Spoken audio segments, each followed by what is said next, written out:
বসার মতো তৌফিক দান করেছেন। এই জন্য আমরা একবার জোরে সোরে শুকরিয়া আদায় করি, বলি আলহামদুলিল্লাহ।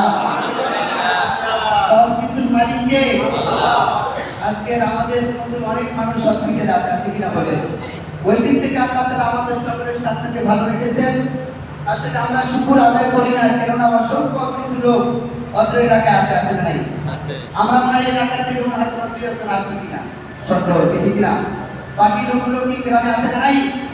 আসলে আমাদেরকে আল্লাহ কবুল করেন নাই, কারণ হেদায়েত কার হাতে? সকলে একটু বলি, হেদায়েত কার হাতে?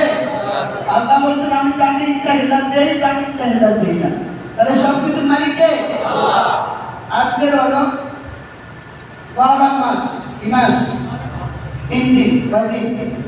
3 দিন। আলহামদুলিল্লাহ। আরবি মাসের ভিতরে যেমন জিলহজ মাস, আপনার হৃদয়ের ভিতরে ঘটনা কি ঠিক না? হযরত ইব্রাহিম আলাইহিস সালাম ইসমাঈল আলাইহিস সালামকে, এবং ঈদুল ফিতর যে মাসটা হয় রমজান মাস। আলহামদুলিল্লাহ বলে। আলহামদুলিল্লাহ। আপনার মুসলিম 12 মাসের ভিতরে 3টা মাস খুব গুরুত্বপূর্ণ এবং মর্যাদাশীল। আলহামদুলিল্লাহ বলে। এর ভিতরে সবচেয়ে হৃদয়ের ভিতরে ঘটনা হলো এই মাসটা হলো একমাত্র মুহররম। এবং এই মুহররম মাস এমন একটা মাস, যেই মাস মুসলমানদের জন্য একটা গুরুত্বপূর্ণ একটা মাস এবং একটা হৃদয় বিদারক ঘটনা, যেটা মানে ইতিহাসের ভিতরে আর কোনোদিন ঘটেনি। ঠিক না বলে? আলহামদুলিল্লাহ বলবেন না? আলহামদুলিল্লাহ। ইমাম হাসান এবং ইমাম হুসাইন রাদিয়াল্লাহু তাআলা এরা যে 2 ভাই, এদের মাধ্যমে আমরা ইসলাম পেয়েছি। আল্লাহু আকবার বলে।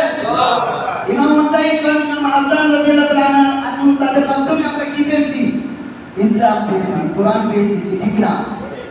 যদি কারবালার এই ঘটনাটা না ঘটতো তাহলে আমরা ইসলাম পেতাম না। ঠিক না বলে?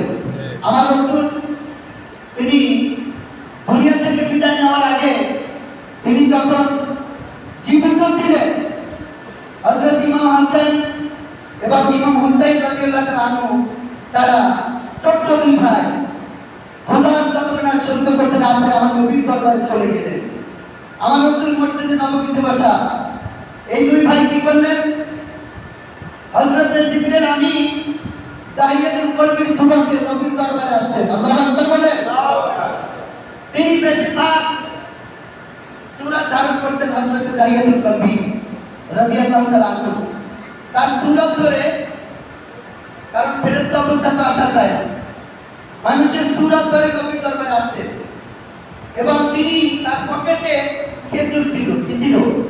খেজুর। ইমাম হুসাইন এবং ইমাম হাসান তারা আসছে, নানু পেটে ক্ষুধা লাগছে, আমাদেরকে একটু কিছু দাও খেতে। এখন আমার নবীজির পকেটে তো কিছু নেই। তারা 2 ভাই হঠাৎ করে তাহিয়াতুল কলবিকে ভেবে তার পকেটে হাত দিয়ে দিল। সুবহানাল্লাহ বলে। সুবহানাল্লাহ। হাত দেওয়ার পরে 2 ভাই 2টা খেজুর বের করে নিল। এবার ডাকতে বলছে, না গো, তোমার এই সাহাবী মিথ্যা কথা বলেছে, আমরা 2 ভাই খাইতে পাই না, ক্ষুধার যন্ত্রণায় ছটফট করেছি বলা না। এতক্ষণ পর্যন্ত আপনার কাছে আমরা কাকুতি মিনতি জানাইলাম বলা না। একটা বার এই লোকটা বললো না যে তার পকেটে 2টা খেজুর আছে। আল্লাহু আকবার বলে। কিন্তু এই লোকটা মিথ্যাবাদী সাহাবী। নানু গো, তোমার কাছে বিচার দিলাম, তুমি এবার বিচারটা করো।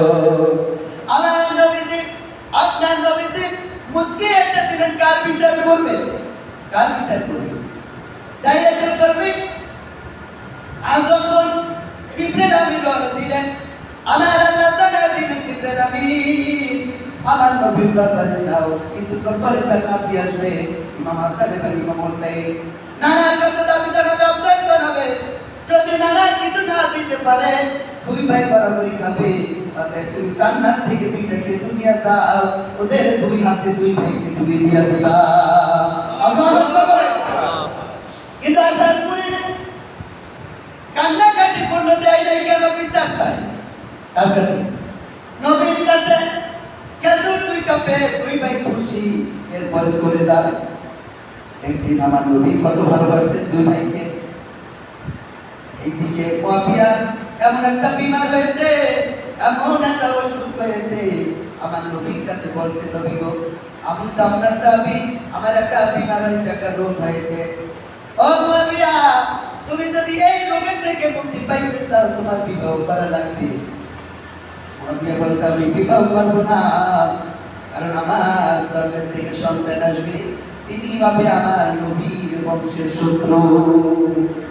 বিবাহ করেন না। এবার